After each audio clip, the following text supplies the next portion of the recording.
Hi there, how you doing? I'm Robert from Master Guitar Academy. It's time for another question and answer video. And this time I'm answering a question from Albert in Germany. And he asked me, how can I play licks that sound like they really fit the chords? And that's a good question. And here's where I'm going to talk a little bit about music theory. Now, we're talking about blues here. And when you play blues, I want to say this first of all, you don't have to learn any music theory necessarily, because you have to really listen and get the sound of the blues in you, right? To listen to the greats like Albert King and B.B. King and Stevie Ray Vaughan and all those guys, and really get that language in your head and in your fingers eventually.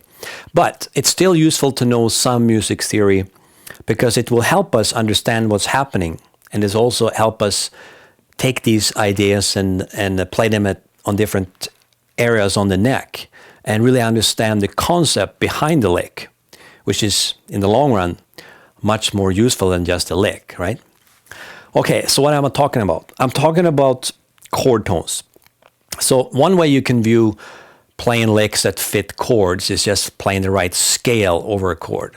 However, I kind of want to discourage you from thinking too much about scales and chords. What I mean is it's better to focus on chord tones. I mean, they also come from the scale, so it's fine if you understand both. But the chord tones are sort of the secret to sounding like you really know what you're doing over a chord. And okay, let me give you an example. We're playing some bluesy stuff in the key of E. So the one chord would be E7. You know, I might play the E minor pentatonic. And then at some point, the tune goes to the 4 chord, A7. And then I might focus on the chord tones for A7. Something like... Right? So, well, you might have heard that type of lick before. Stevie Ray Vaughan played that one quite often.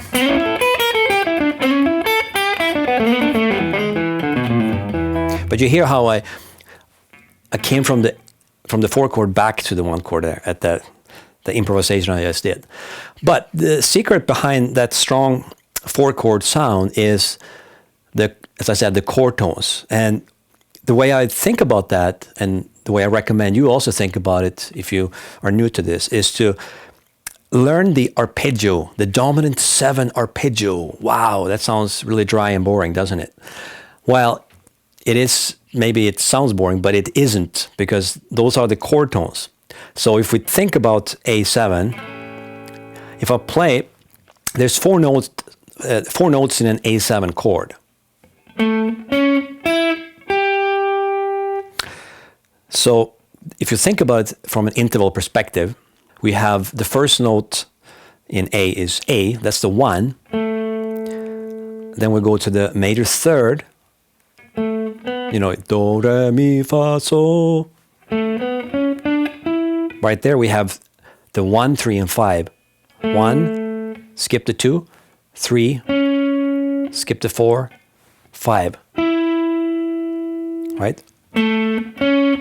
Those notes, the 1, 3, 5 is in the chord. And then what makes it dominant 7 arpeggio is the minor 7th here. Right? That's a note G, the minor 7th note. That's one that gives it its flavor. So the lick and the concept, the idea here is I'm just playing like 1, 3, 5 and then minor 7th. And at that point, I think I went up to the 9th. 1, 3, 5, 7. And we would get 8 here, which is same as 1, the root note. We skip that and go to the next note, which is, you can view it as either the 2nd or the 9th, right? Here. So that's an A9 arpeggio. Pretty cool.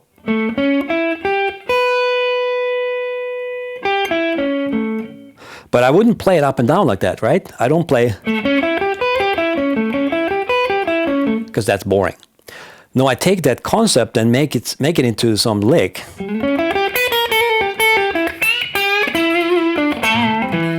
right? From the 4 chord back to the 1 chord in the example. And you don't have to play all those notes either.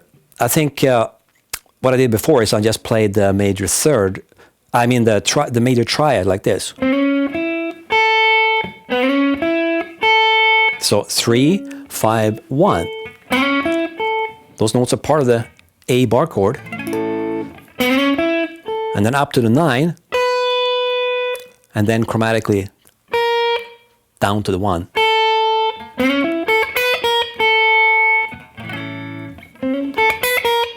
And then I came back on the arpeggio, the chord tones.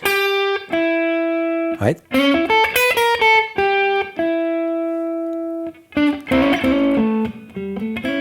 I think I went like that.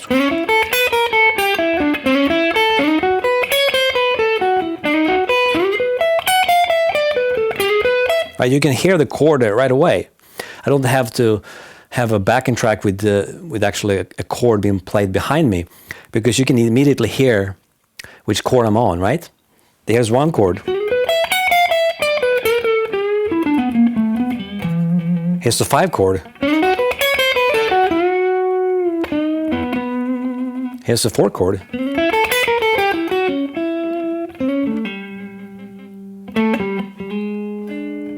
And 1 chord, right? Because I'm focusing on the chord tones. So that's an example of why it's useful to know a little bit about music theory, in the way that you know the chord tones, you know the dominant 7 arpeggio, even though it sounds kind of boring, but those notes are the basic chord tones for a 7th chord, like we use in blues. And then from there we can make it into 9 and 11 and 13 and all that. But, what you should think about it, that stuff is just odd numbers. 1, 3, 5, 7, 9, 11, 13. Those are all the extensions when you get past 8, 9, 11, 13. But that's, again, this is a concept. So in this case, I think it's cool to go up to the 9 and then fool around from there.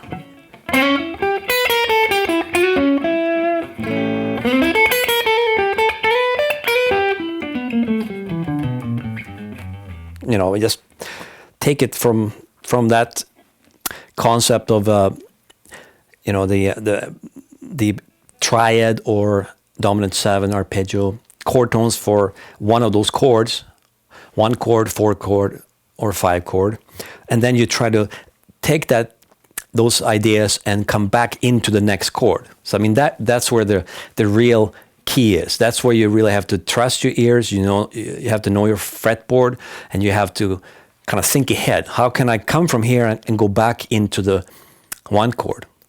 Let's say I'm on the 4 chord, and I play something like, and at that point, the band goes back to 1 chord. So what do?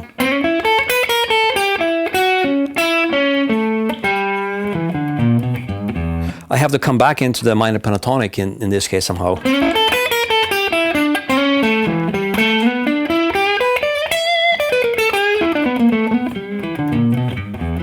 You know, stuff like that, the blues scale. Here.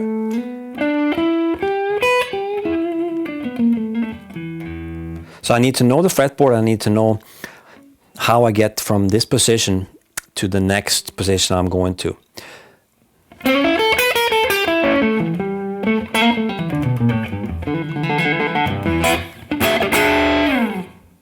All right, I hope that made some sense to you.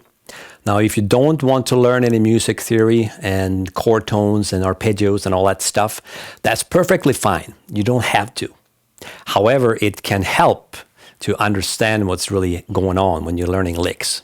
So that's my take on it. If you have a question for a future question and answer video, send it in to me and I'll do my best to answer it. Cheers for now.